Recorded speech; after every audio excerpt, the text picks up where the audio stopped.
পাবদা মাছ করার জন্য বন্ধুরা নিয়েছি কাশ্মীরি লঙ্কার গুঁড়ো, একটু হলুদ, টমেটোর করা পেস্ট, আর সর্ষে, পোস্ত আর কাঁচা লঙ্কা, আর নিয়ে নিয়েছি পেঁয়াজ আর আলু। তোমরা চাইলে আলু দিতেও পারো, নাও দিতে পারো। আমি আজকে প্রথম বানাচ্ছি, তোমাদেরকে শেয়ার করছি। তোমরা দেখো কেমন কেমন হচ্ছে, একটার পরে একটা তোমাদের দেখাবো। বন্ধুরা ওরা তুলে নিলাম, এবার একটা একটা তোমাদের দেখাচ্ছি কেরকম করে বানাবো। প্রথমে কড়াই দিয়ে দিলাম কালো জিরে, তেলের মধ্যে 2-1টা কাঁচা লঙ্কা ফোড়ন দিয়ে দিলাম, তারপর দিলাম পেঁয়াজ কুচি করা,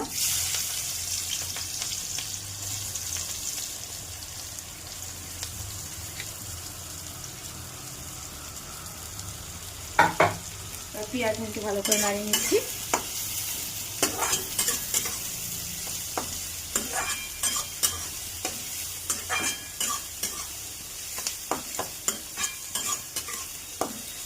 পেঁয়াজগুলি লাল লাল করে ভাজা হয়ে গেলে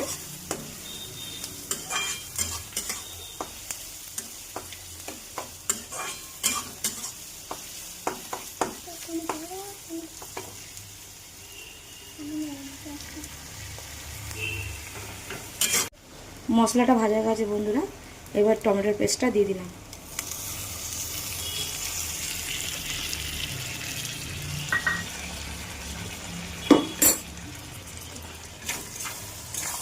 একটু নাড়িয়ে নিলাম।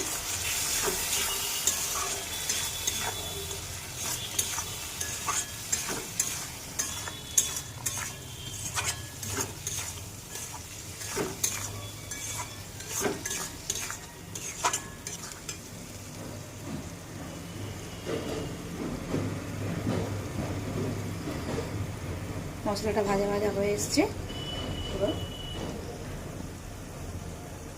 পোস্ত, সর্ষে বাটা আর কাঁচা লঙ্কা বাটাটা দিয়ে দিলাম।